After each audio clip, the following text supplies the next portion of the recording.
the Bowling Green Town Council meeting for November 5th, 2020. Please join me with the Pledge of Allegiance. Pledge allegiance to the flag of the United States of America and to the republic for which it stands, one nation, under God, indivisible, with liberty and justice for all.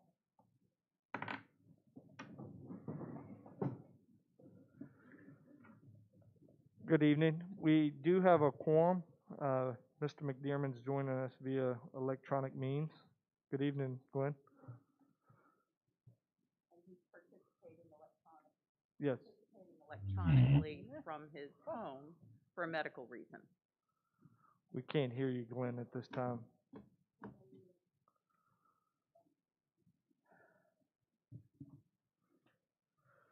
Yes, I'm participating at home because of the coronavirus. Okay, thank you.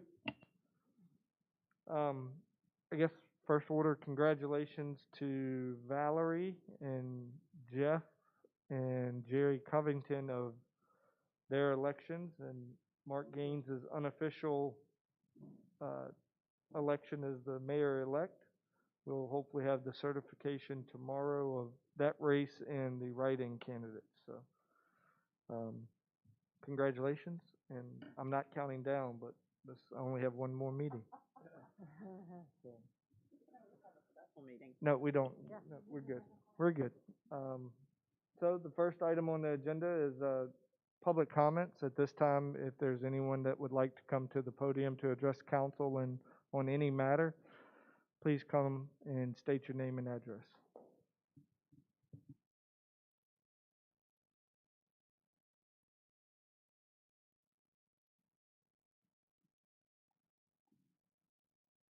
Good evening.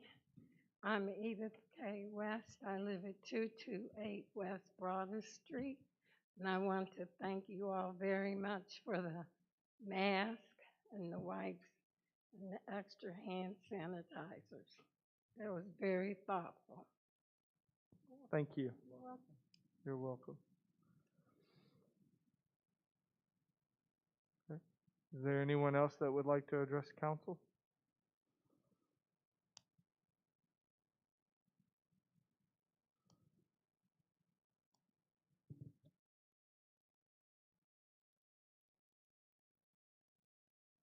Good evening, council. I got 6 foot distance. I'm gonna put this right here if that's okay. Bonnie Cannon, 123 South Main Street. Again, I'll echo Mrs. West. Thank you for what you did for town residents or whomever. I have a couple of questions tonight to ask council. And I assume I cannot comment when you get to item 8 on your agenda. So that's why I came up here now, I guess, during the delegation period. My first question is, why are we involved in this project with the USDA? Okay, that's one question. I could see maybe being involved with them. We are not a large municipality. We are a small municipality, town, city, whatever. You don't have a lot of residents, so therefore, this will cost residents more money to live with this type of increase that y'all are referencing. That's what I'm reading in the minutes, which I'll reference in a minute. I know when you had your work session on October the 15th, it was mentioned on the website, I read this on the website, $35.45 per unit. And now I see in these notes tonight, it could be $49.23 per unit. I'm wondering why that's such a huge difference from October 15th to tonight. I just don't understand why it has to be this much. I read some documentation recently where Bowling Green was referred to, and I can tell you some people in this room knew it too, read it too, was a senior citizen community. And if it's going to be a senior citizen community, we need to be treated like senior citizens. We cannot keep absorbing these costs when we're living on fixed incomes. Our increase in January is going to be less than 0.1%, and that's what we got last year. So I think y'all really, really need to consider this before you do this huge increase. But if you do, I think you need to change something else. And my biggest thing that I suggest you do is do away with the trash. That'll take $30-some off of my bill a month, or yeah, whatever it is, a month, by a month in there. You could do away with the trash. I'm running to the dump twice a week now, in addition to Clyde and I can hardly get our cans out to the street because I have so much trash. And or you could address other things too.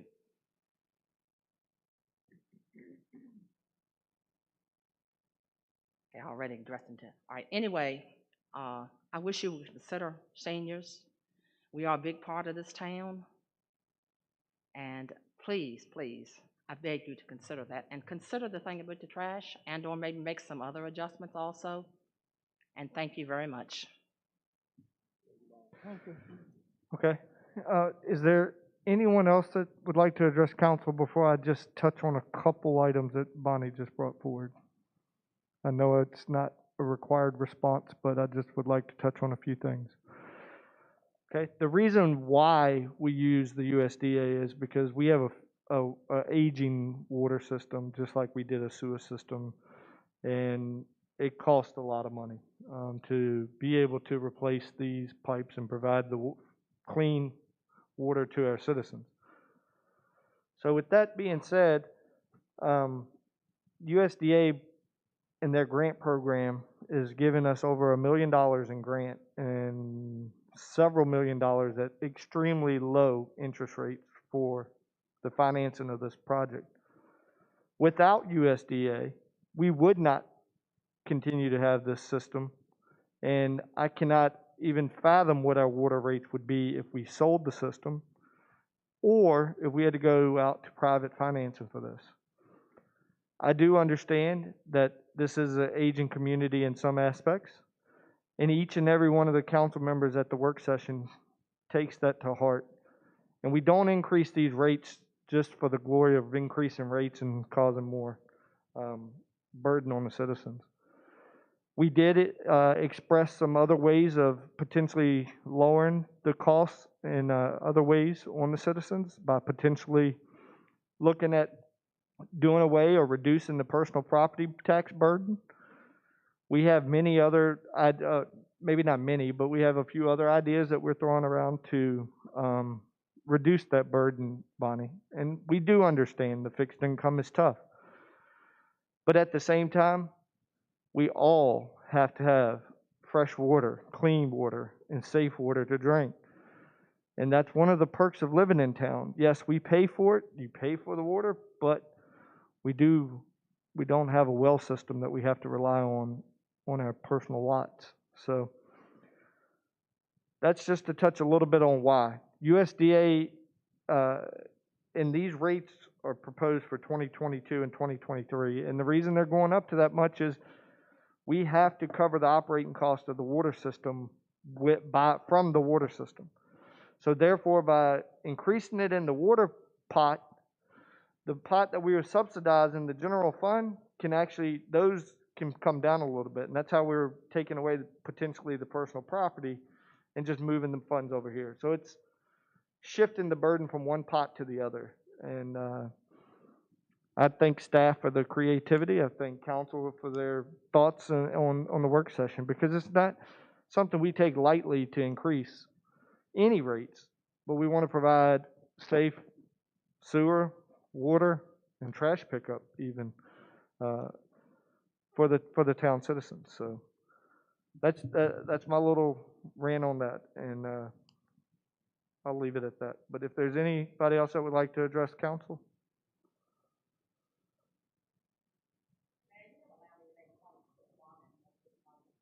Sure.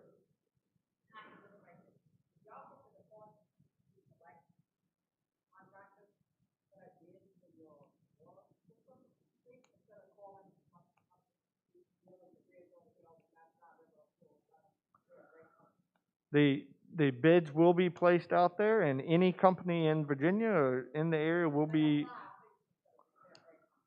We consider any company that applies, and we take into deep consideration the contract at hand and the reputation of the contractor. Okay. Next item is the police department's monthly report. Are there any questions or concerns for Justin this evening? Chief Cecil.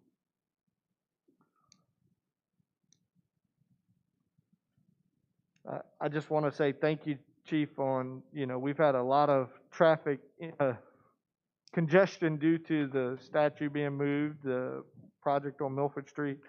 Thank you to you and your group. I saw you patrolling on Halloween night. It was great to see, and no issues that night. So thank you. Mr. Mayor, I do have a question, if you don't mind, please. Okay.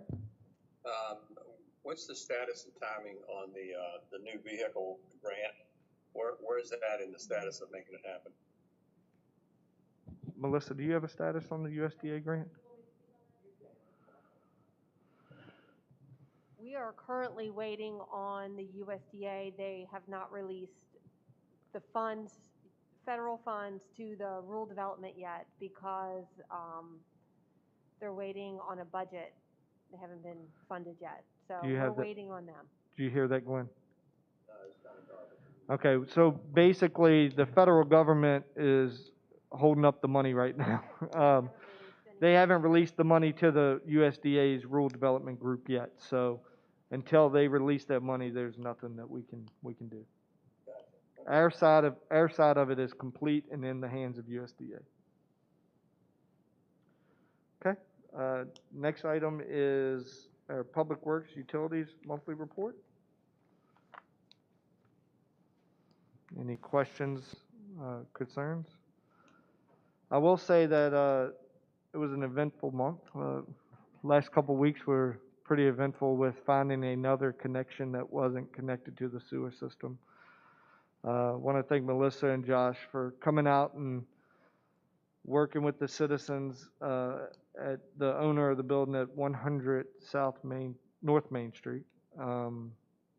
We were able to locate the lateral and get it connected as quickly as we could. But want to thank that property owner also and their contractor for their help in trying to locate the situation, or figure out the situation, and then we got it fixed, and now we don't have any issues there. So. Mr. Mayor, I do have a question, if you don't mind, please. Yep. What's the status of the engineering report for the facilities? Can you give us an update on that? Well, listen. Would you like to answer, Josh, or would you like to answer? We have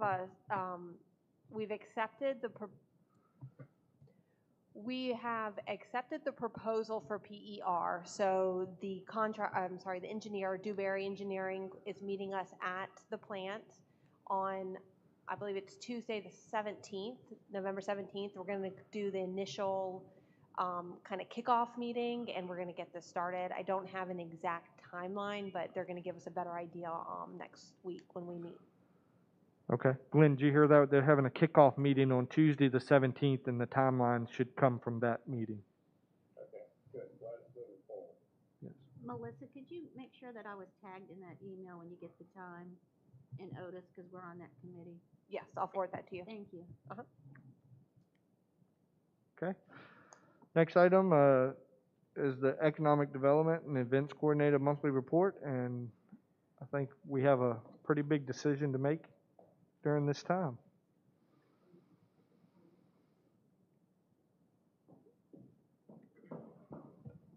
Mr. Mayor, members of council, thanks for having us tonight. Unless anyone has any questions on my report, the big decision, as Mr. Mayor just referenced, is with regard to the Christmas parade in light of the current pandemic. So I've asked for you all to make a decision on that based on an email that I sent to you all some time ago, letting you know what other municipalities are doing, and I will do whatever is your pleasure. So at this time, I kind of like to just go around and get everybody's thoughts. I know I'll start with Ms. Gaines. She did an informal poll on Facebook, and we'll just go around and get everybody's thoughts on it, and then we'll come to a vote on it, or consensus. I did do a poll on Facebook, and I want to say that it was almost 100%. It's on. It was almost 100% from the town people as far as them wanting to proceed with it, and it was well over 100 responses. They Okay, said they thank felt you. like they could proceed safely and stay their distance and wear their mask. Okay, Deborah? I have talked with other people, and they were not in favor of the parade because it is a pandemic. And even though they would love to see it happen, I think they had concerns. And personally, I must say that I kind of share that view as a healthcare person. Okay, My vote is no, because other localities aren't doing it. We didn't have the Harvest Festival, so I don't see why we should have Christmas parade. okay, Mark? Well, I like, myself, I like to see it go on. The people in this town, they're all getting used to wearing masks. They're all used to distancing. They know what they got to do to stay safe. Our community is low as far as numbers when you compare others. So I think we've done pretty good. The people are tired of this lockdown stuff, as far as events not going on. Granted, the town has really done fairly well as far as the businesses because they're not going elsewhere because, they don't want to. They don't want to be around a bunch of other people elsewhere. They like to maintain in their own community. So they've really chipped in and done good. I think we owe them something, and let them be responsible. Those who don't want to, just don't show up. Those that do, show up, wear your mask, be responsible. And even if we do it, I know we won't have that many entries because other places don't have it, aren't having it. So you're not going to have a lot of floats. So it could just be something real small, So, I would like to see it. Valerie? I had responded to that email, and it was a no for the holiday parade, simply because we are in the middle of a pandemic. But given that there are so many other things that can be done, we do the window dressings. Perhaps we could up that to a themed window contest that involves everyone in windows in town of some sort. But to have a parade where human behavior tells you I need to wear a mask, but more than likely I won't. Music on the Green was fantastic, but there were a lot of people that walked around, did not have a mask on. If you have a parade, they're going to be in a closer proximity. So I just, for me, it's definitely a no. Otis? Okay. Glenn? I couldn't quite hear everybody, but kind of got the gist of what's going on. I think we have to be have an abundance of caution here. We see and we understand that there may be some peaking going on. Are we really being responsible to say let's have this parade, let's make sure kids are on floats, and then the public around that? And I don't disagree with Mark. Everybody's got to be personally responsible, but we may not want to be the center of an opportunity to spread this, especially given the fact that we've got such a elderly community. It may be spread. Maybe they just the younger kids don't have any effects from it. But spreading that back to the family is really kind of interesting. You just never know where it is, guys. I mean, it's painful to say that you don't want to have a Christmas parade. I'd love to have the Christmas parade. So I'm kind of ambivalent about it, actually, guys. Okay. My thoughts, it was kind of canceled with initially, but with the overwhelming response of the citizens, I kind of feel like at some point you have to take personal responsibility for yourself. If you're uncomfortable, don't come to the parade. If you're comfortable and you want to wear your mask, come to the parade. Coming from a parent that has 2 kids that are in school and been in school since August, to a parent that's been to Walmart and public spaces where it's tight quarters, I take responsibility for myself. So I, it's a tough spot to be in. I mean, I think you, the thing to, I'm you sorry. kind I of got to didn't- just have to put it back in, you have to give the opportunity to the, in my opinion, to the citizens. If they want to come, they come. If they don't, they don't. I mean, nobody is saying that every citizen has to come out there and stand on the street corner. If you're comfortable doing that, you take responsibility for you. It's not like we're requiring people to attend. Right. So, I mean, the question to me is, we have outdoor events now, and I don't know that they're required by the state for outdoor events. I mean, I think that becomes your personal responsibility. There's no way we could police that.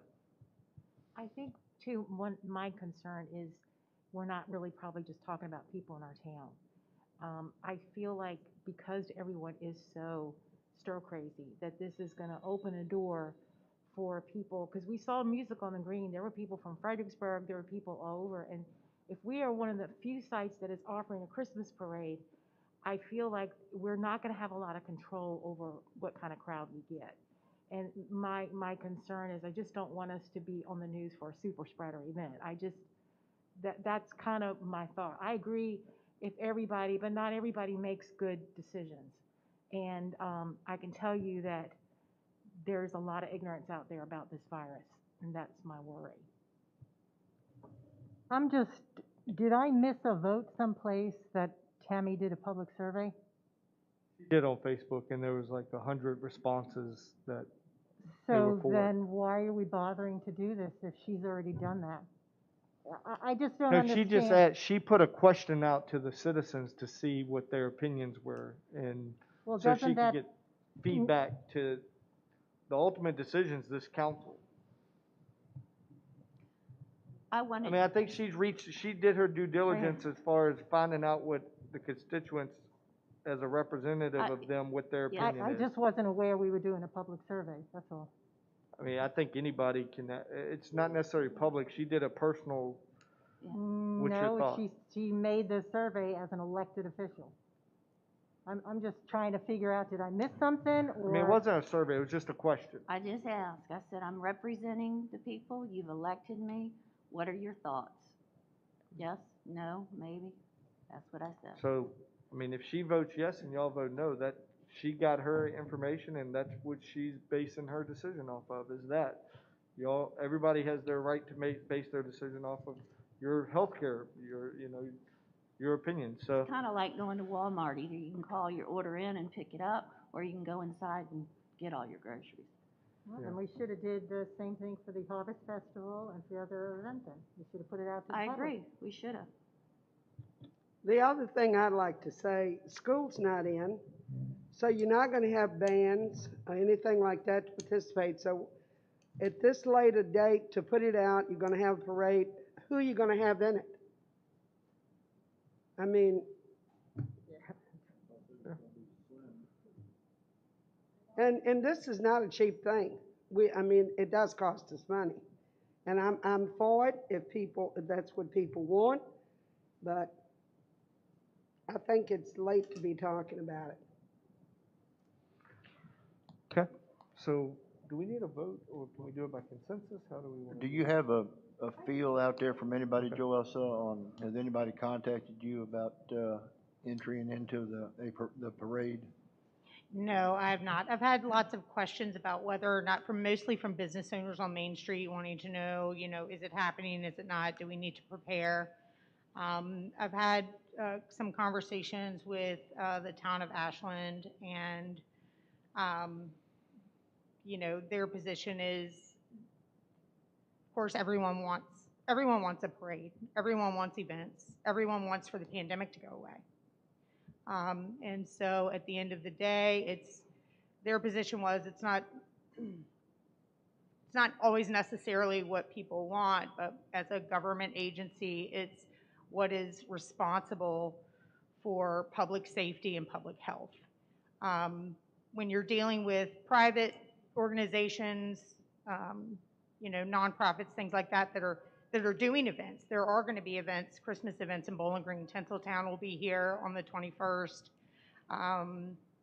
I know the Painted Horse is having a big open house sale that same day. I know that the BGVA Community Alliance is orchestrating window decorating contests for the storefronts. I want to have a parade. I want to, but what I want and what is responsible are two different things. And so I'm happy to do whatever you all would like to do. I do have some ideas about how we could change things up to try to make it as safe of as an event as possible. I've had some conversations with the chief of police. There's some concern about traffic and if we had to change things and about distancing and how to enforce those things. Well, why don't we just bring it to a vote and we'll go from there. Is there a motion in favor or a motion against? Does someone want to make a motion? I make a motion that we move forward with the parade. Okay, is there a second? Make the second. Okay, is there any further discussion? Andrea, I have a question for you. Do we have any liability from the town if it's a town-sponsored event? There happens to be a major breakout of COVID because of this event? No, I think the only thing to consider in that regard is how it might appear. Her response is legally no, perception yes. Yeah. Okay, we're gonna do a roll call vote so there's no confusion. Tammy? Yes. Deborah? No. Jean? No. Mark? Yes. Valerie? No. Otis is yes. Glenn? What's the vote count? 3-3. It is, yeah. 3-3. 3-3. And you cannot abstain. Why is that? Because I can't think of a good enough reason for you to have to abstain to put this on. Oh, in that case, I will abstain for personal reasons because, you know, I consider COVID a major issue. So I'm going to abstain.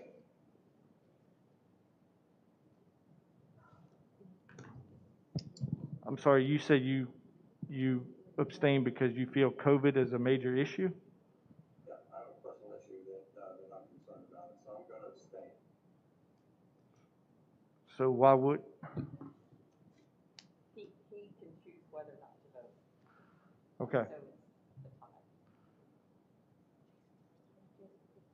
So, Because an abstention counts as though. I know. I just need 1 second to compose my thoughts real quick.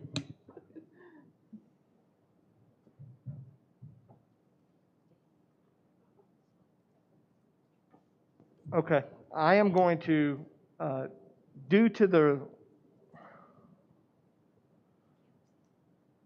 I'm going to vote in favor of the parade due to the overwhelming response from the community, and I'm going to trust that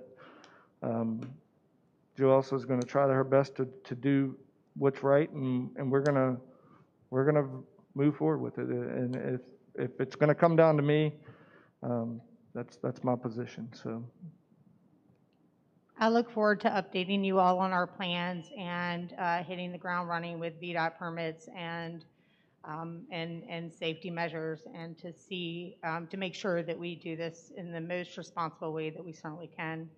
And thank you all so much for your consideration and your opinions and your votes. Joe, I just ask that if you know, as your planning goes along and you're not getting a huge response, that you let us know, and we may adjust on the fly. And if it's not overwhelming, if we have one entry and it's not worth it, I think we need to review that again. But at this point, I think that's the best way we handle it at this point. I'll be sure to keep you all updated. And I think any graphics that we have, we just broadcast social distancing as best you can and mask, and we'll do our public. I mean, we gave everybody in this town a opportunity to have mask and hand sanitizer, so we've kind of done something responsibly. So thank you. Thank you all for your time.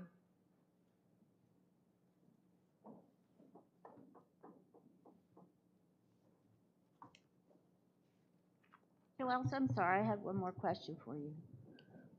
Where are we at on the CARES grant for the businesses? So currently, we have 20 applications in from 20 separate businesses.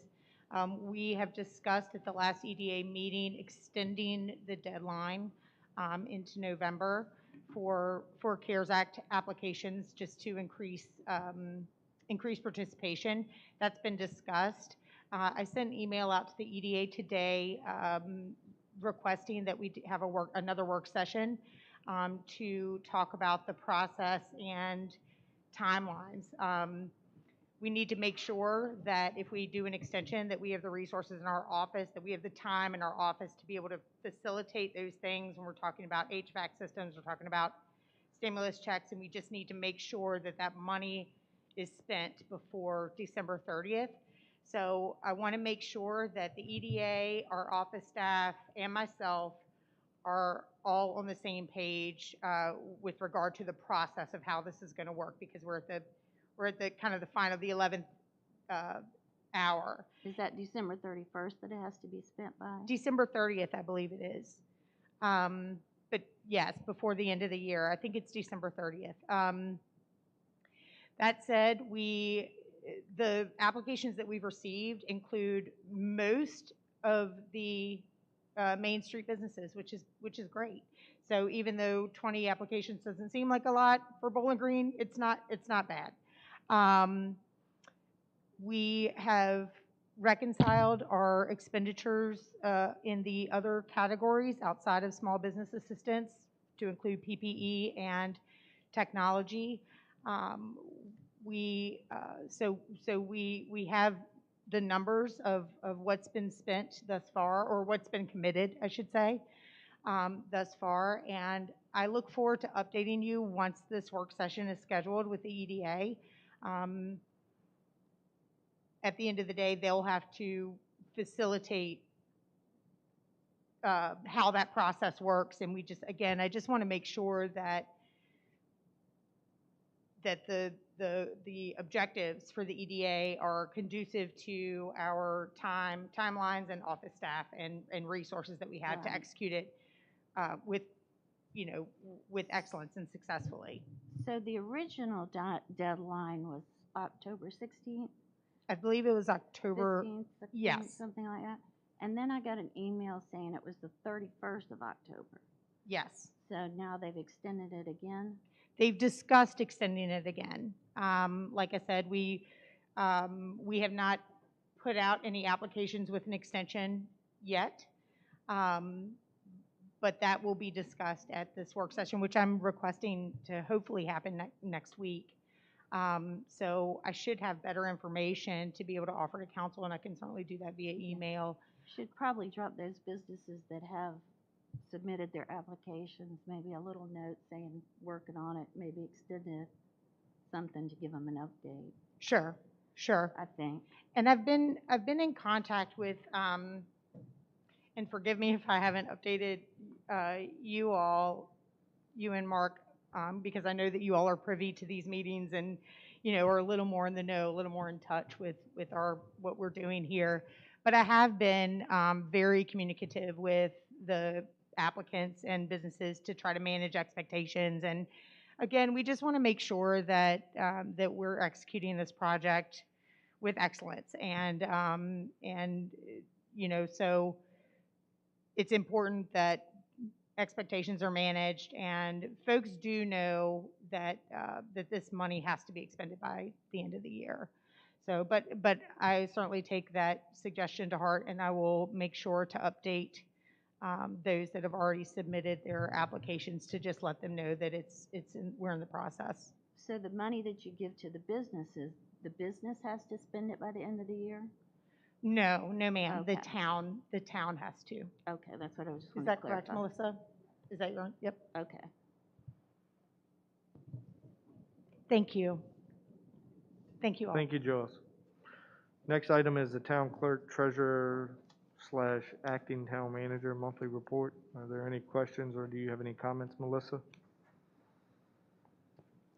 I'm happy to answer any questions. I did want to clarify one item that's attached, which is a letter from Caroline County. We received initially when Josh and I had met with Joey Schiebel from the county, he had presented this letter, this draft letter to us, asking us to sign in support of their application for a surface water permit from DEQ. We had requested from Ms. Moore of DEQ more information, so we knew that we had facts and we understood exactly what they were asking of us. Initially, she did not, it took her a while to respond. Just DEQ's been very overloaded and it took her quite a while to respond. In the meantime, Mr. Cully sent a follow-up asking us to please consider that letter. We have spoken to Ms. Moore and she has given us some more information. It's a lot of information, so I'm asking Josh to really go through it and understand it before we give any recommendation. But from our discussions and discussions with Ms. Moore, it sounds like they're asking us to say that we will be using that permit, and we don't have any reason to use that surface water permit. So initially, it looks like we're going to recommend that we don't sign this letter of support, but I wanted to make you guys aware, just in case there was any county representatives that were asking you about it, about the letter that we received. I wanted you to be aware of what they're talking about and what we're looking into. Okay. And majority of our wells are in good standing and there is no foresight in the future that we're going to be in shortage of water and we'll need that source. I would leave that to Josh, but I mean, there's no indications at this time.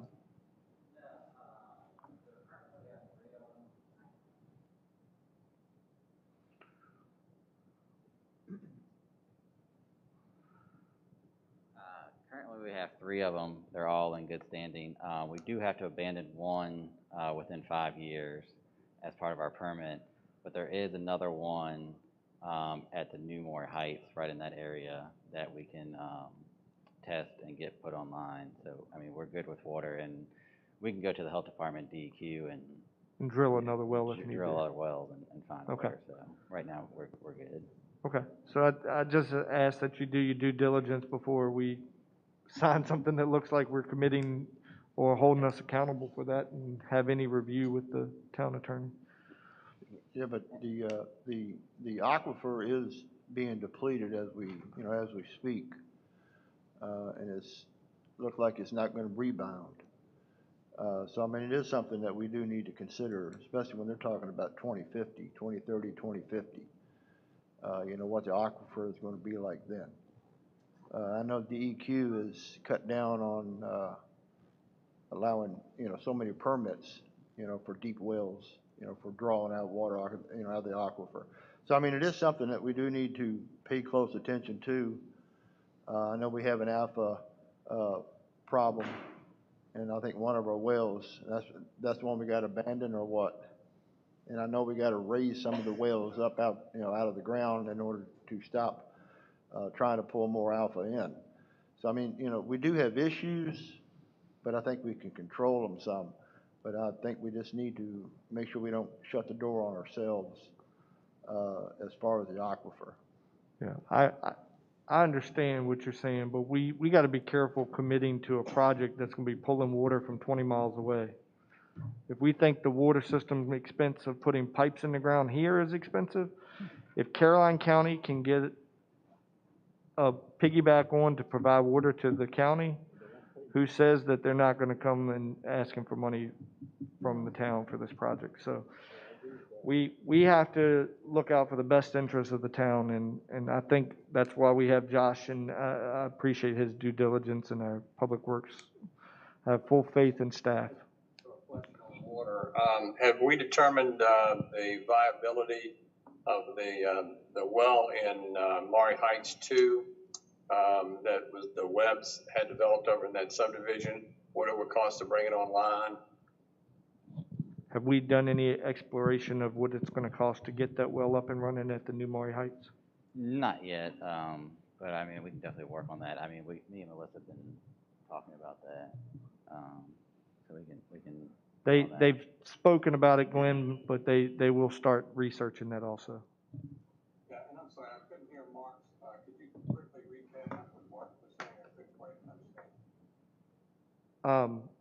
He was saying that the aquifer is being depleted pretty quickly and that there is concern that DEQ is more critical on more wells and applicants. So we just need to be aware of that situation also and not shut the door on opportunities if they are presented in a favorable way. From the county? From the county, yes. So. I agree with your statement, Mr. Mayor. We have to be very cautious about where we move forward in regards to that. Not that it's not something that we need not to consider, but we should have an opportunity to discuss that. Yes, and the first reading of this letter, it seems very binding to me. So. Are you looking at the MOU? Well, no, I'm looking at the letter in our packet that they want us to agree with that's written to Ms. Moore from DEQ. It's tab 4, it's the last page of tab 4, right before 5. Shannon Moore? Yeah, the county's pursuing this permit, and basically, it sounds like to me that they were looking for references to help throw this over the hump. But the way I read the letter, it seems more like it's binding us to take water from this project. Yeah, no, I'll read over that while you guys finish up. I'll make a comment at the end. Okay. Anything else from Melissa? Yeah, I have a couple of things. Melissa, on the, Josh, I think we're done. Thank you. on the payouts, there is 3 different visa charges for $3,500, $8,900, $3,715. What are all these visa charges for? They were for the items, mostly for the CARES packages, but also, I mean, they're various items, mostly related to CARES Act items, because we have to pay when we order, especially Right. like the stations and all that. From Amazon, mostly, or a lot from Amazon. So the $14,000 was for the care packages. Not all care packages. There are care package items and then also other items such as the freestanding hand sanitizers, the signs for the playground, refills for the hand Gotcha. sanitizer, things like that. Okay. For Bowling Green Electronics, there's $26,000. Is that all for AV? What are those 2 payments for? Yes, that's all for the audiovisual. We paid so he could order the equipment, and we just paid everything up front. So does the $26,000 include installation and all of that? Yes. And do you have a list of what he's giving us?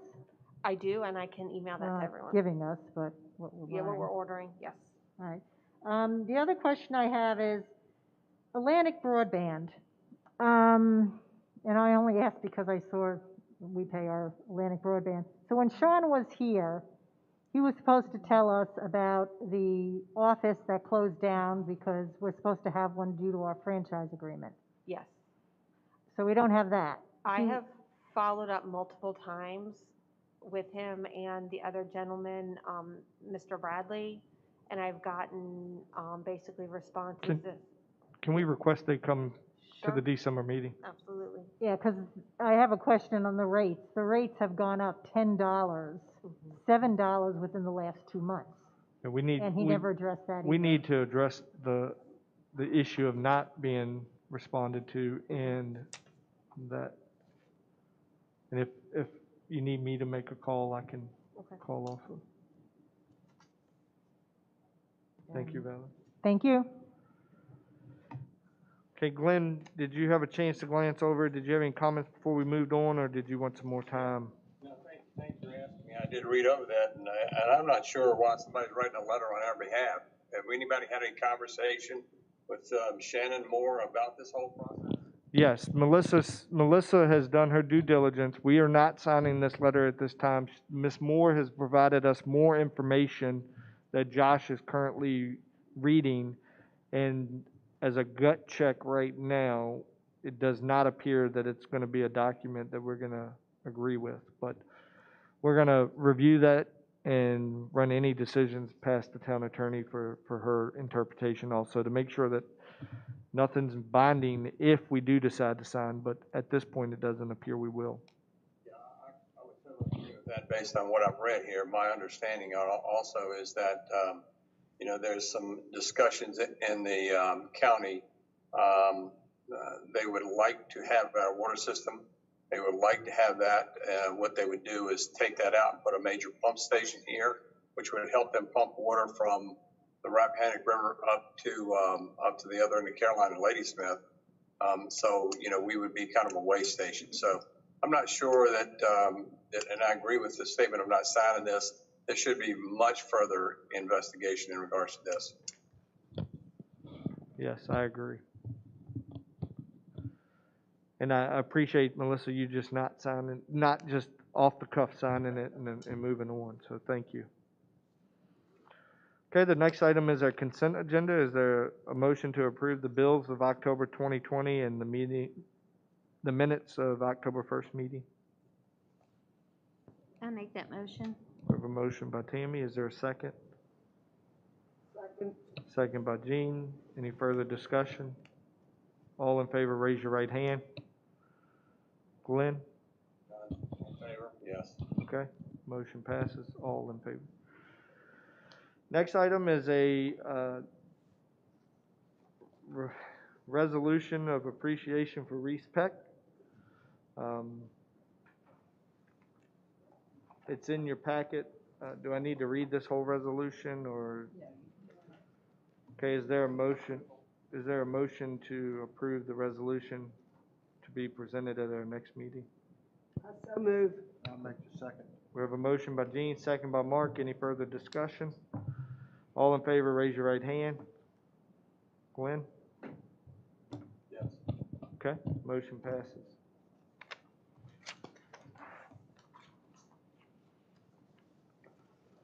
The next item in our agenda, the background is the resolution expressing council's commitment to adopting a water rate schedule to become effective FY 2022 to FY 2023 budget year that will allow the water system to become fully self-sustaining. This is a requirement of the USDA in our letter of conditions for the water distribution system upgrade project. The letter of condition must be met to close on interim financing and go to bid on the first phase of the construction of the water project. This is what we talked about at our work session, and this is what we came out of that with a consensus to move forward. Is there a motion? I'll make that motion, Mr. Mayor. We have a motion by Glenn. Is there a second? Second by Otis. Is there any further discussion? All in favor? I have a question. Yes. It says,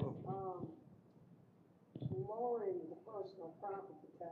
I thought we said eliminating the personal property. We would say lowering because we're not doing away with the business personal property tax. Is that correct? For two reasons. I would still like to keep, yes, the business equipment tax, but also the state gives us personal property tax relief, and I don't want to lose that revenue. So what I'd like to do is lower the rates to zero out what the actual residents are paying with the personal property tax relief. So we would set a low rate that would then zero out with the relief that they're getting. Yeah, so it would be a net zero between the water rate and the personal. You'd still have a personal property tax, but it would be lower minus what you would pay for your water, basically, and the bare minimum to meet the state's reimbursement. Right. And I do want to mention, we didn't talk about this, but I think it's important for clarity. We have a $30, we call it a decal fee, even though we don't have the decals. The county also has the same fee. And the town attorney might want to correct me, but my understanding is that if the town does not charge that, then the county can charge our residents that. So I don't want to get rid of that, because then all we're doing is allowing the county to charge our residents, and they're They're having still the going to same be financial paying it. impact. We've had this discussion before. That's correct. So we So want that to would keep that. remain. If you've got to pay it, you might as well pay it to the us, town. right. That's right. Question, Ms. Cannon brought up about initially it was $35 to $45 per unit going up, and now it's $49.23.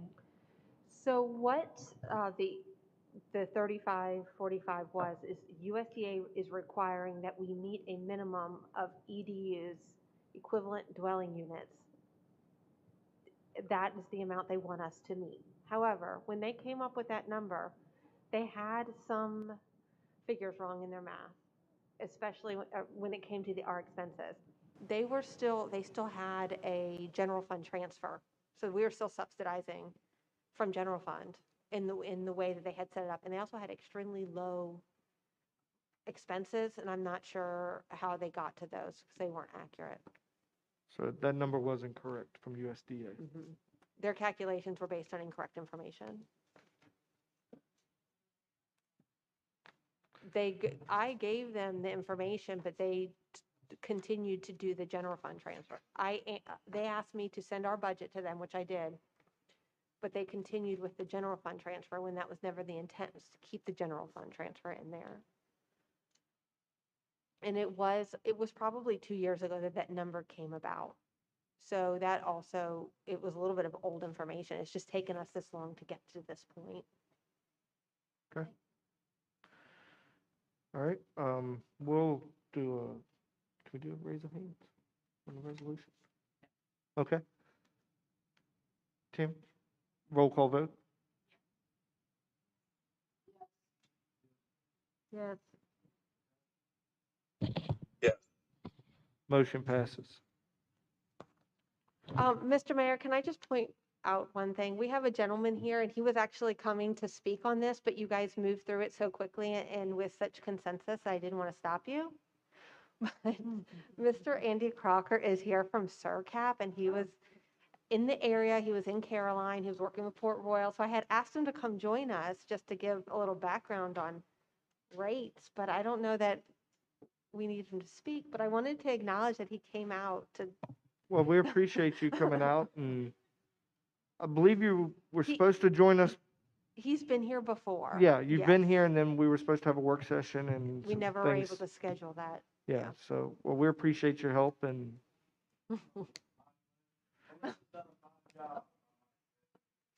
well, thank you very much for that, and we're pretty proud of her, so. Are our rates compatible with towns our size, or?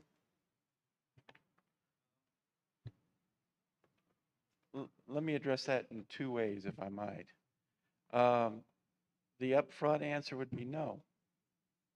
Okay, and every year there is a report published by Draper Aden. It's an engineering firm here in Virginia that is a survey of water and sewer rates of municipalities.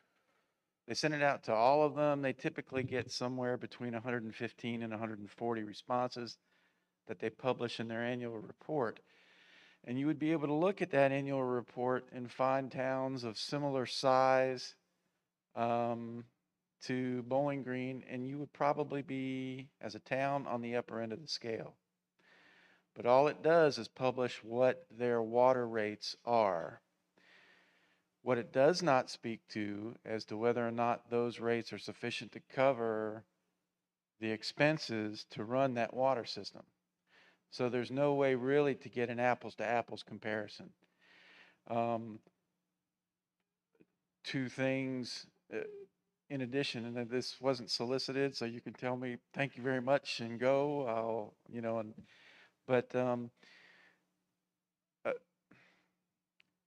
There are things, for example, many towns don't what I call do full cost recovery on their water rates. They don't include in that is something that Melissa was able to, through this rate, incorporate, which will benefit the town in the long term, is being able to put funds back into a capital improvements account, which plans for replacing what you all are getting ready to buy now. You residents 30 years from now to be in the same position. So you need to be funding what was coming in the long term later on. Hey, we sure hope you are, though. We do. And another unsolicited comment. I love it that you're here. You were at the last town council meeting that I was at, so. She's our faithful, she's our faithful. That's wonderful. Every citizen should. And it's unusual. I love USDA. They're a great organization to help out utilities. I do have a beef or two with them, and that's kind of a strong word. When they do their rate calculations, for example, they want the utilities to be sustainable. They want them to be set up where the water and the sewer funds are enterprise funds that aren't subsidized from the general fund. So you all are taking the right step in that regard. But they don't include in their rate calculation a capital improvements plan. So really for any utility to be sustainable, that needs to be part of it. So anyway, those are just a couple of additional comments that I have. One other, if I may, real quick, and a little bit about this, but in looking at the rate structure, the way it's been set up, the tiers, quite honestly, need to have greater separation. 10 cents per 1,000 gallons for each successive tier is woefully insufficient. Now, your expenses are going to be covered currently, and that's a good thing, but it would just be my recommendation, nothing more, that you all look at that again in the future and maybe make a significant adjustment. We just completed a rate study for the town of Port Royal. They're paying, as you know, for a new water system there as well, and they have fewer residents to share that cost across. But they made the hard decision. Their base rate is around, if I remember correctly now, around $40, and that includes 2,000 gallons of usage. For the next 3,000 gallons, from 2,000 to 5,000, residents will pay $5 per thousand. From 5,000 to 10,000 gallons, they're paying $7.50 per thousand. You guys are just charging an additional 10 cents per thousand for each tier. That's maybe covering the cost of your production of that water. I'm not even sure that it does that. So when you get to people who are using larger amounts of water, they're putting a heavier draw on the town's capacity, wearing out equipment more quickly because it's having to pump more water, et cetera, and it's not even covering the cost of your cost to produce that water. So those rates long-term on the tiers need to be adjusted. It might not need to be a $5, $7 jump, but it certainly needs to be more significant than what it is right now. At any rate, thank you very much for allowing me to speak. I would have been happy to just walk out, Melissa. No hurt feelings, but congratulations. I know it's a difficult step to take, but I help a lot of utilities with water rates and things like that, and I just want to congratulate the town. I think that as difficult it is, I think you're really making the right decision. Thank you. Thank you. Thank you for your help. Okay, next item on the agenda is to schedule a motion to schedule a public hearing. Application has been made by Bowling Green Properties to rezone 221 North Main Street from B1 business zoning to R1 residential zoning. And they're speaking of the brick house next to Bowling Green Baptist that has been a lawyer's office and a insurance business, and they want to go back to a residential. Okay.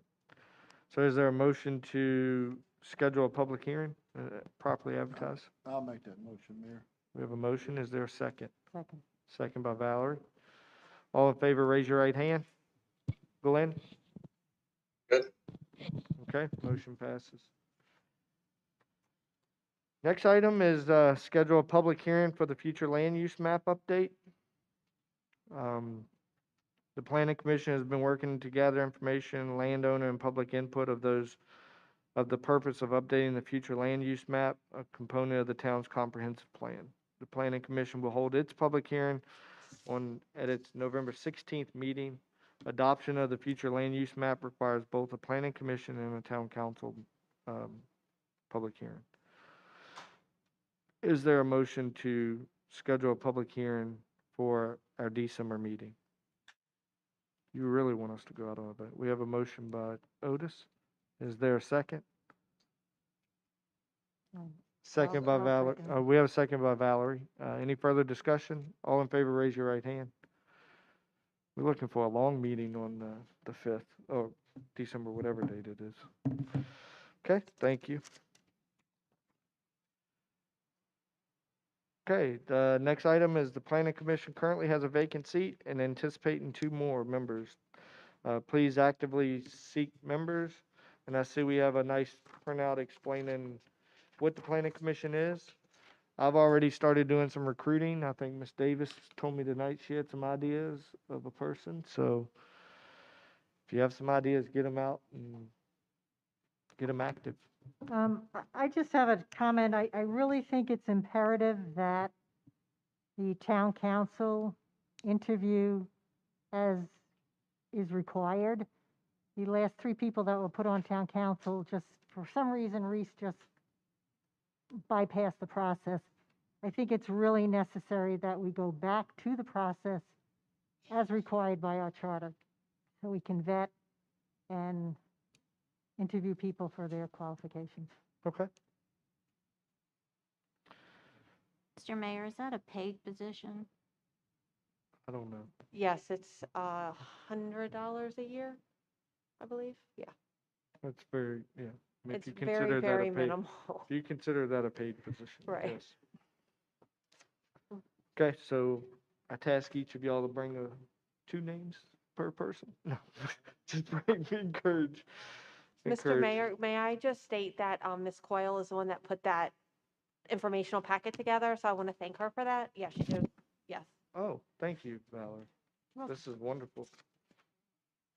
And then Can I get a couple, do you have a couple extra copies? Yes, I'm I gonna will- get a couple at the end absolutely. because there's some people that are very vocal in town that I need to encourage them to participate more. And if I have direction from council, I'd be happy to post that and get that out on Yes, social media. yes. Okay. I'll get to it at the end, but for the good of the order, Mr. Flores. Flores passed away, so that opened up a seat, and we have Jeff coming off. He got elected, and once the write-in count, we have the potential for Arthur to be coming on to council. So we could have up to 3 seats on the planning commission available.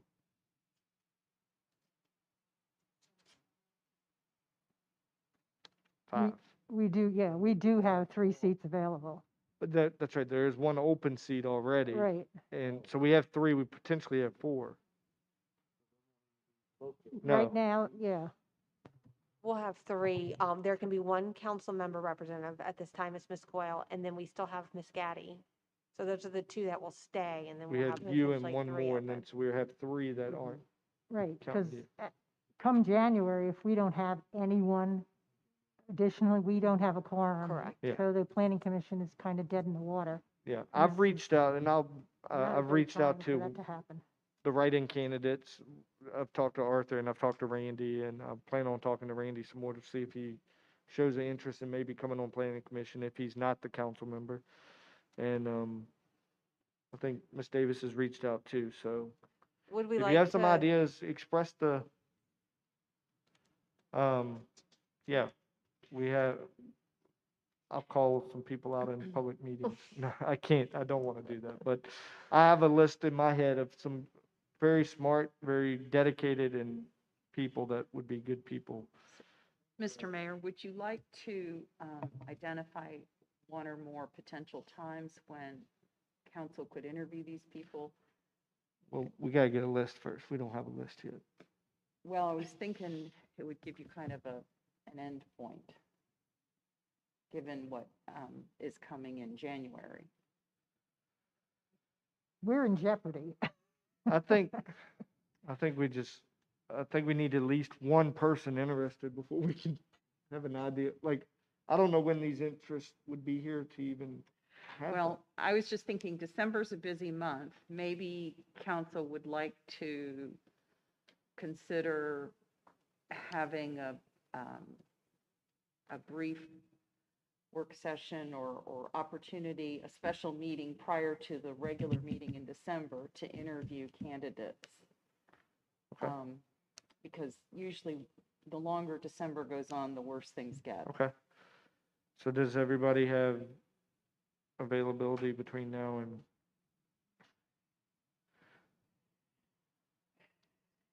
Just want that.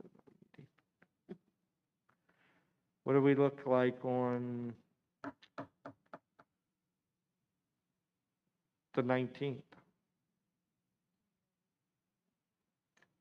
Of December? 19th of November. Oh,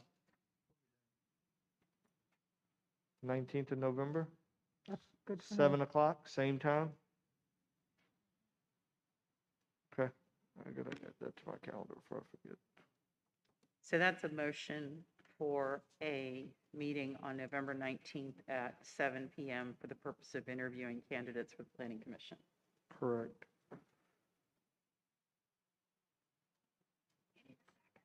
Is there a second? Second. And we're gonna encourage, we're gonna accept letters of intent up until that 7 o'clock that evening. Okay. Had a hard time hearing the vote on that. Could you give us the motion in second?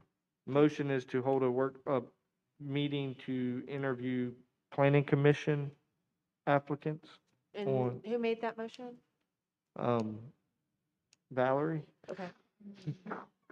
I don't No, know. but I'll go for it. Valerie made that motion since she brought up the concern. And a Mark second? seconded. Okay. I think it was, yeah. Any further discussion? All in favor, raise your right hand. Aye. Glenn? Glenn, you good? See, I think you're on mute. Yes. Okay, thank you. Sorry, Valerie. That's cool. That's cool. First one I looked at. That's cool. Okay. Next item is there's a thank you from, do you want to read I'm that? sorry, can we back up just a moment? Yes. Tracy's telling me we never got a vote on the public hearing for the future use map. Yep. I think maybe we went into discussion and didn't get the vote. Okay, you have the You have motion a and the second? Yeah, We did vote. We did that. Yeah, we voted. Okay, we'll review the recording. The tape. Okay, Okay, thank you. thank you. You want to, Melissa, you want to read this letter from who, the thank you? You can read the last name. This is from John and Cindy Plachinsky. You want me to read it or? It's just a thank you for the COVID China virus safety goodie bag. We appreciate your thoughtfulness, and it calls out each member of council for their thoughts on giving these bags. So we appreciate that.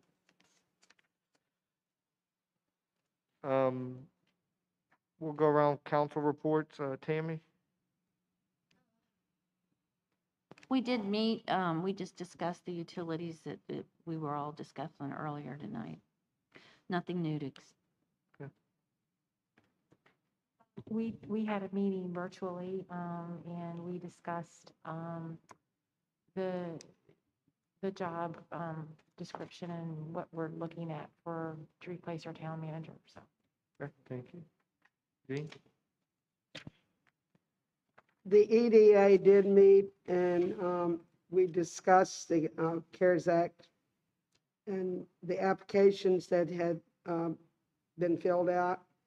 And we also had the gentleman from Performance Air to talk to us. And was pretty much it. Okay. Mark? I don't have nothing different than what Deborah said. Valerie? Planning Commission is just continuing on future use map. We have a public hearing on the Planning Commission on November 16th at our meeting. Town Council will be doing their public hearing, so we're just kind of moving along and hoping things work before January. Thank you. Okay. Glenn? Yeah, I'd just like to echo what Gene said, but we'd also like to tell the council that Joe Elson's done a great job supporting the EDA, very detailed, getting things together, reaching out to the business community and making them aware of the opportunity that the council has given them. So hats off to Joe Elson. She does a great job with that. Okay, thank you. Thank you, Joseph. The only item I have is I'd like to pass on our condolences to Armando's family and thank him in a public setting for all the years of service he provided to the town via the Planning Commission and just being a good member of the community. His services will be Saturday at 1 p.m. at the Caroline County Fairgrounds. I'm unable to attend, but Jeff Voigt, as the chairman of the Planning Commission, will be speaking on the town's behalf. Besides that, is there a motion to go into closed session? So if I could read the Yeah. motion, because I revised it a little bit. Is there a motion to go into closed meeting pursuant to Virginia Code Section 2.2-3711A8 for consultation with the town attorney about a specific legal matter, damage caused by Kelvic Construction LLC during the sewer line replacement project, and pursuant to Virginia Code Section 2.2-3711A1 to discuss the hiring of a town manager.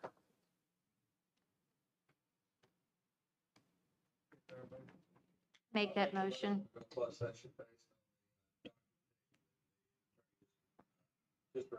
Okay, we have a motion by Glenn. I Is there- second it. Second. All in favor, any discussion? All in favor, raise your right hand. Aye. Okay, motion passes. We'll take just a couple minutes to clear the room.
A motion to reconvene in open session and to certify that only those matters that were identified.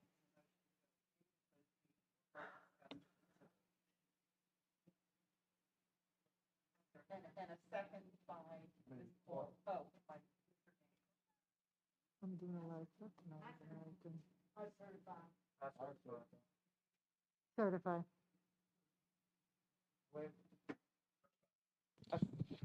Okay. Is there a proposal from the Personnel Committee?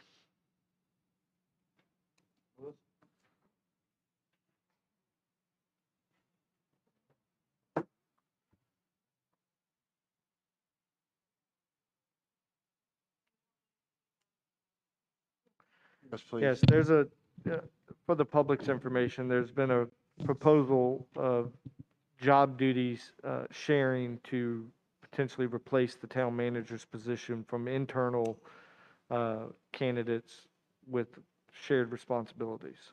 Is that correct? Okay. Would you like to kind of high level go over that situation, or is there any questions for Melissa and Joelsa? So if I could just say high level on that would be the responsibilities of the town manager, the events coordinator, and the town clerk / treasurer would be brought together and then split in half to 2 equal duties, to different responsibilities, equal amount of equal responsibility as far as the job goes. So 2 people splitting the job of 3, and then we would rearrange kind of responsibilities on the other employees to spread out the work so that it's not going to be so much on 2 people trying to do 3 jobs. By doing that, we would eliminate 1 position, which would be what we would traditionally call the town manager position, therefore saving the salary and the liabilities on that position. Does that give a, is that under? I can just kind of put some different wording to it. Okay. What she's really saying is not do away with the town manager, but not fill that position at this time and reassign duties accordingly.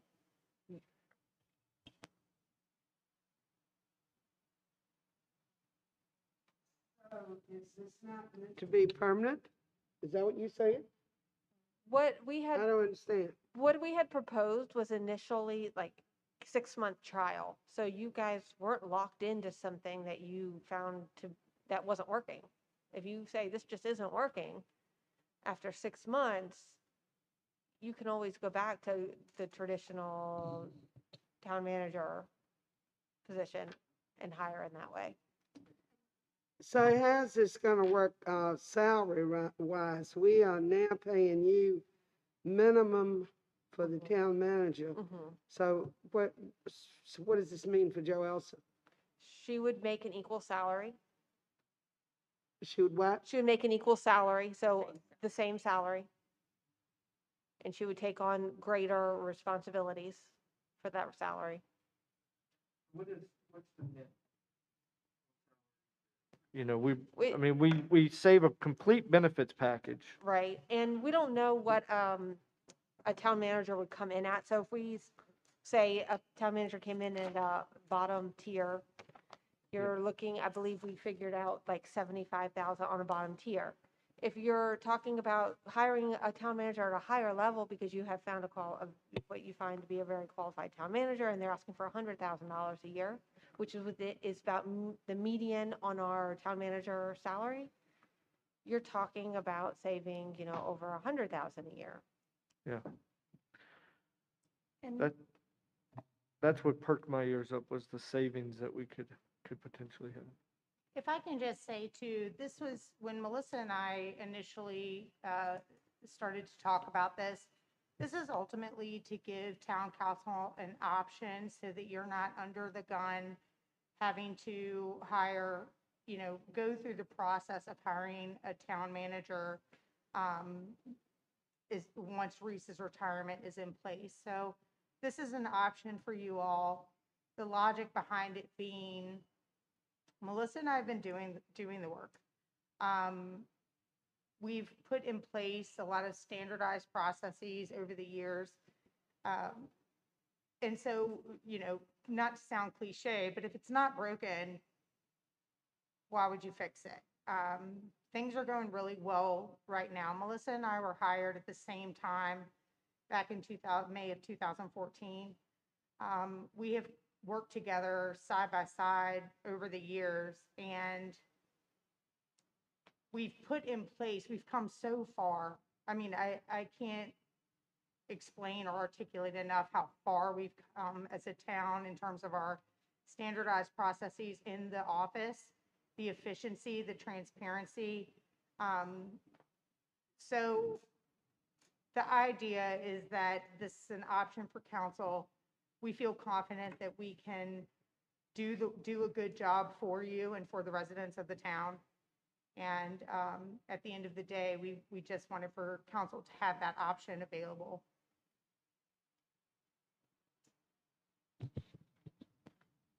I don't know that I like the issue of both getting paid the same amount as a town manager, lower income. I mean, we have to have somebody that, this is gonna be broken up into categories. You don't have two people messing around with budget and stuff. It's not, They gave us a proposal, They I, have a I left list mine of in my everything. car.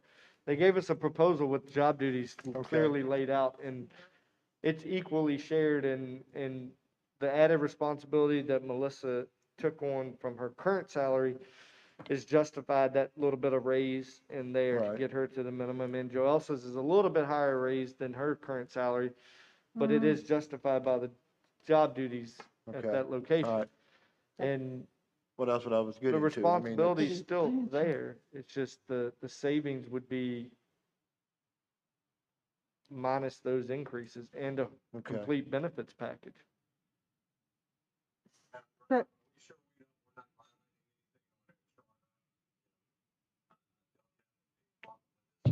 We move forward, but I want to make sure that we have no charter issues in regards to that with the state. No, you won't. And if you decide you want to move in this direction, I'm going to take, the preliminary documents and we'll add some final polish to it to make sure. But I haven't done anything because I don't know whether council wants to move in that direction.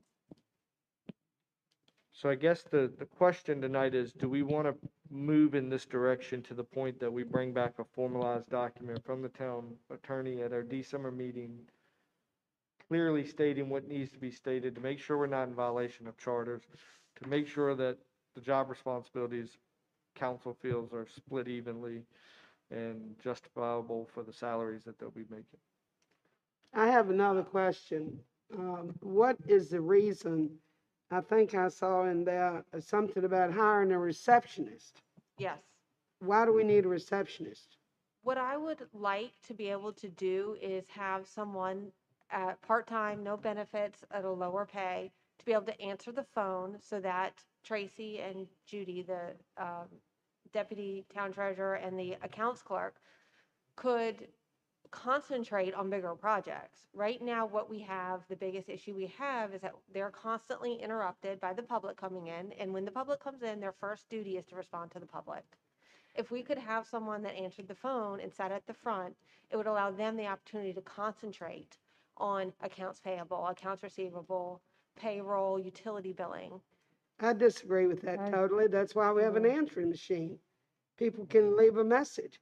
And that's how Tracy got here. She started out part-time. Now she's full-time. So how many people can we afford?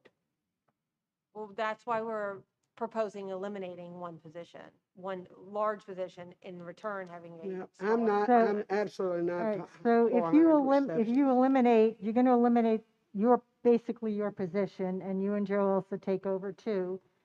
At what point does Tracy and Judy say, I'm doing extra work, I want an increase?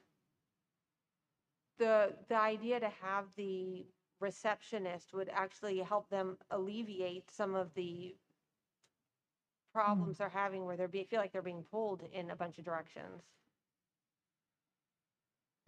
So I have a question. I So disagree with that. if you hired a receptionist and we went with this hybrid plan that you have here, we are still saving money on a position, and what would that amount look like? Just an estimate, a guesstimate. Se- Our projection was 71,000. And that's Would you say- adding a Okay. part-time receptionist? Yes, Thank you. You're at the basic for the town manager. yes, And, which is 61? 78. 78? Mhm. And we're proposing to put Joelsa at the same rate, Right. and she's currently at 50. 50. It's almost a $30,000 a year raise. She would be taking on Yeah. all of the planning and development, that which is a large chunk. That would be something she'd be taking on. And who's going to do the events? That would also be Jo Elsa. She would maintain that. I think that's too much. I love you both dearly, and you do a fabulous job, girls, but That's why I like Tammy, I like the idea of the 6-month trial to see if it works, because at the very Right. least, we save 6 months worth of salary. But just like I was saying, excuse me, town manager is a single person job, and I think the town deserves one person to answer to. Having a dual role makes it complicated. You might get into he said, she said, well, this one said this and this one said that. Not that it would happen, but I'm just saying, I'm kind of leaning no on it. I'm sorry. So on the line of Tammy, I actually am on board with part of this, because I think it is outside the box, and that's the thing for me. My biggest concerns were the responsibilities, and it's when you have two people that are doing something like that, there has to be a meeting of the minds. And that's what concerns me. If here on number 5, you will be responsible, Melissa, for disciplinary actions except for department head. Well, then who's going to do department head? That- Except for, is that, That's council. well, Right. according to the Department chart, heads? according to the charter, That came straight out of the job description. So if the job description was in conflict with the charter, I didn't make up the job description. It was the job description. That was already, we need to fix that either way, Yeah. because well, it's in the these current are- job These description. are the questions these are my concerns. Everything has to be massaged so well, but my biggest concerns are always that connection. If, what's the green color? If Joelsa's doing, attending town council meetings and committee meetings and planning meetings, and Melissa's doing the agendas, how does she know what is in Joelsa's mind when she wasn't at that meeting, but she's planning an agenda? I would assume they're sitting down with each other going over all of this. However, if they're doing that, that is taking time. So should they institute a time management system for everyone so they can be really productive and see what they're doing? Those are my concerns. So, I'm worried about a bridge not being connected. yeah, I can offer one thought, and that is in Ashland, they have a town manager, and the head of planning is the head of, well, it's the Department of Planning and Community Development. And the town manager never comes to the planning commission meetings or anything, but she has weekly meetings with the town manager where they make sure that they're interfacing correctly. So that might be one way to address that concern. Well, you're already having weekly staff meetings, correct? We have weekly staff meetings, but Jo Elsa and I communicate all day. I mean, we've been working together for over 6 years, and we've, again, been down this road and together. When we talk about a town manager and what the town manager's responsibilities are, I can tell you that many qualified town managers do what CEOs do and town managers do, and that's delegate. So Melissa and I have been, we've been working together very successfully for many years. And if we didn't have confidence in being one cohesive unit, if we didn't see ourselves as one cohesive unit, this would never have even come to light. And I would like to say, I think that's evidenced by the future use map meeting that we held for the public. That was a collaborative on staff, and that was collaborative between Joe Elsa and I. Of course, we had collaboration with the Planning Commission and Chairman, but we were able to bring that together, I think, seamlessly, and that was through communication, using my knowledge, Joe Elsa's knowledge, and we know each other's strengths, and that's what we played on. Joe also was able to do the presentation. That was her strength. I knew what my strengths were, and that's how we were able to pull that off. So I think that's just one example of what you could see. Melissa, when we suggested that you go forward with the town manager acting as, has it got too much for you? Is that why? It's not too much. It is too time consuming. If I had more hours in the day, I could get it all done by myself. But the fact of the matter is, I can't work 24 hours a day. But I want to interrupt because that's not a fair question what you're asking going forward. This was a temporary fix of adding responsibilities to her current job as the treasurer too. And if I could So point out, this is exploring going down the road in the future of sharing those duties. So right now, it's not necessarily too much. It's what is our plan going forward in the future. Yeah. But you're saying right now, I mean, I would like to point out that when I started here at the town, I was the accounts clerk. Then I was given the responsibility of accounts clerk and town clerk. Then I was given the responsibility of town clerk and treasurer. So I'm taking on these jobs, and I can do them. I have the knowledge. I have the ability. I only have so much time in the day. So when you add town manager and zoning administrator to that, I'm getting up early to make sure I get things taken care of and I get research done, and I'm staying late at night for meetings. There's only so much time in the day that I can spend here working, and it takes more than one person to get the job of And three I jobs think, done. if I can start in, Melissa, but I want to say this, that with the changes that I have seen in the last couple years of what you guys are doing now, the systems that are in place that were not in place before, the infrastructure that we want to maintain, and the quality that we want to give the public when they walk in the door and they don't have to wait. When I make a phone call and it's not a phone tree, I think that really speaks to the what you guys are doing. When I saw this plan, as you all know, I love it when we think out of the box, because I feel like there's an opportunity here for us to embrace what we have here and to make it better. It's always scary when you're going out there and you hire somebody, and people can present all they want when you're interviewing. And I know there's a process. This is part of the process, is having this discussion. But what I see are two people in front of us that have been doing the job, that do the job well. And I feel like you both, when I looked at what you put on paper, you did exactly as what you just said. You build on the strengths of both of you. When I saw that Joelsa was going to be going to meetings, that's what she does very well. It gives, that Melissa the time, maybe if she has a sick child, there's someone else here that's going to know what's going on in this town. When our town manager's not here, life still goes on. I think it does give us an opportunity when you have job sharing of two people knowing of what's going on. Salary things, I think, yes, we need to have some more discussion about that. I think that would be healthy to do that.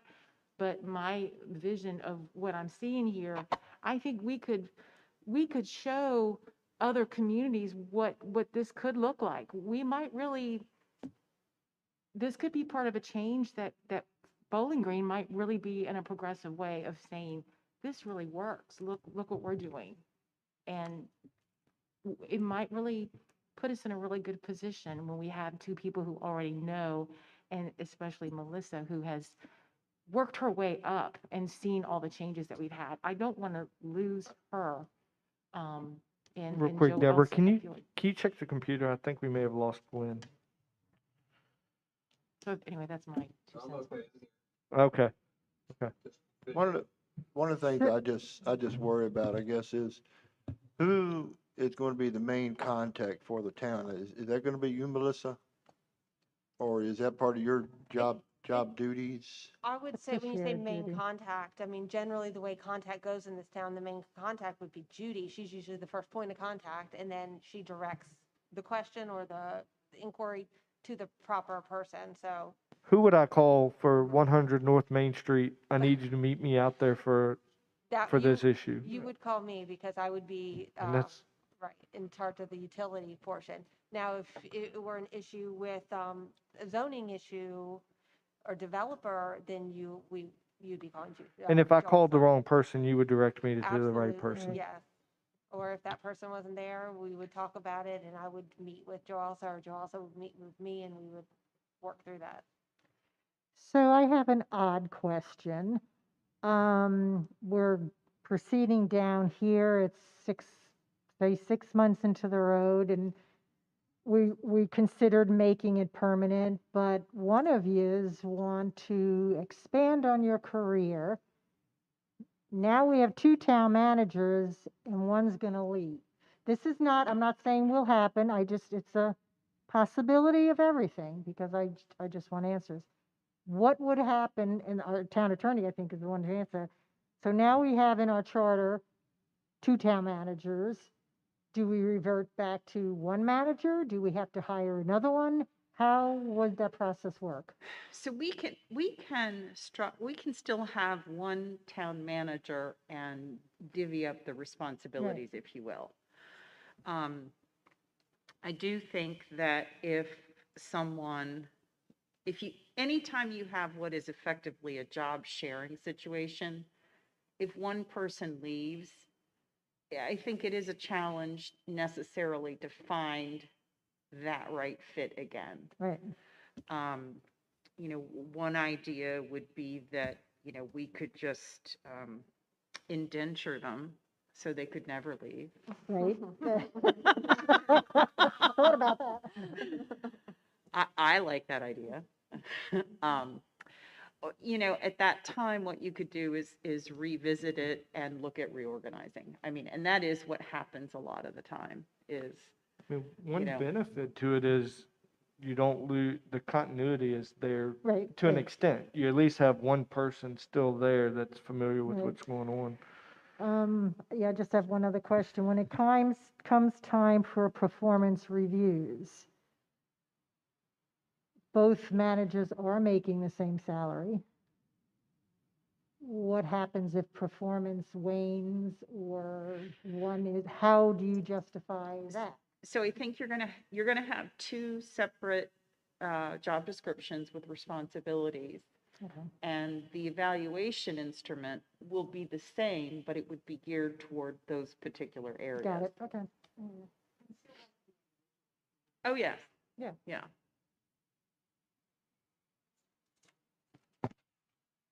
So what happens if we decide 6 months that we want to go back to a single town manager? What happens to Joelsa's It would be the position same. and Would we salary? revert the salaries back like we did with the Yeah, and interim town and manager? I mean, if the council wants to go through with this, one idea I had was to sort of do like a 6-month contract with both of them so that then there would be a clear demarcation line. It wouldn't be as though somebody is being demoted or anything like that. So again, the idea for me would be to set some very clear parameters so that everybody is on the same page in terms of expectations and the rules. My other concern is with Joelsa taking all this on, and when the events start picking up again, I mean, you're busy from sun up to sundown just with events. I mean, Maybe we should reevaluate that. I think that, if I may, I think that speaks a bit to the increase in salary as well. You know, the fact is that I've taken on quite a bit too since I was hired. When I was initially hired in 2014, I was hired as an events coordinator to sustain traditional events that we've had in town and create new events. And the idea was to brand the town and create interest in Bowling Green through events. What you ended up getting, and I was a contractor for 5 years without benefits and all of those things. What you got when you hired me was not just an events coordinator. What I did was I not only took the events that we had, Harvest Festival, for example, when I came on, cost the town $23,000 to put it on, and traditionally would lose anywhere from $5,000 to $7,000 every year. You'd be in the negative.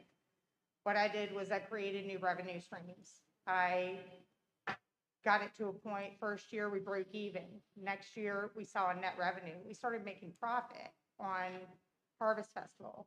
You didn't just get events from me. You got public relations. I've written dozens of press releases. That's what I mean. You do Heart and Soul, you do Bowling Green Alliance, you're involved in a lot of stuff. That's why that concerns me. Sure. This All I can say added is that this you would get what you were paying for, and I would be dedicated to getting the job done, all of the jobs. And I think that, the proof is in the pudding in terms of my track record. You guys know that if something needs to be done, it's outside of my job description, I'm going to step up and I'm going to do it.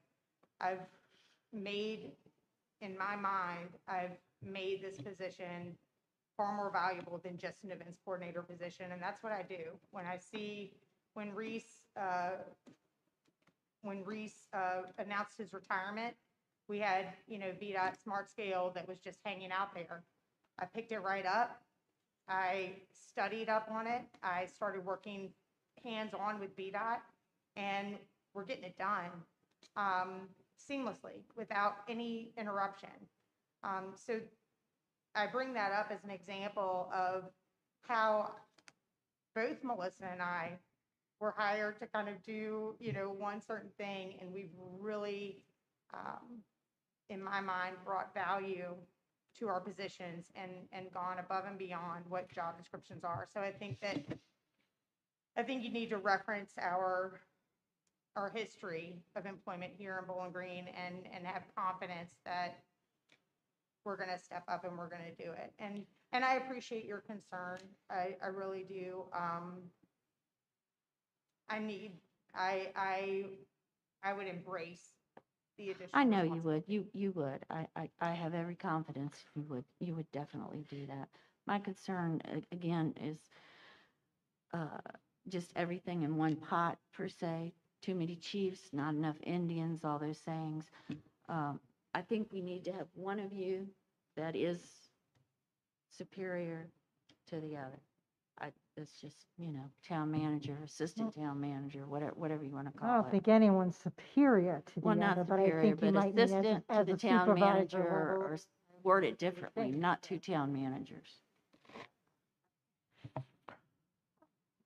For me, having two people, again, I mean, it wasn't really a big issue. I just had a lot of questions. I think the fact of all the dual responsibilities, when you get to a level of a town manager or administrator, that's the job. You do it all, you work like a dog, you get paid the money, but manage your time. And that's one of the most important things is time management. If you don't manage it correctly, then you're going to feel like a chicken without a head. I haven't seen anything yet that says they aren't, but I think, if they feel more comfortable just, writing down 25 minutes on this, 25 minutes on that, just to get them into a routine or whatever, great. But I don't think having all of these extra duties is going to not make them perform to point, just because there are two people instead of one. That comes with the job of any exempt high-level employee. That's just the way it is. I would like if we could get job descriptions, new job descriptions for Tracy and Judy, since they are taking additional responsibilities, so we know what those are.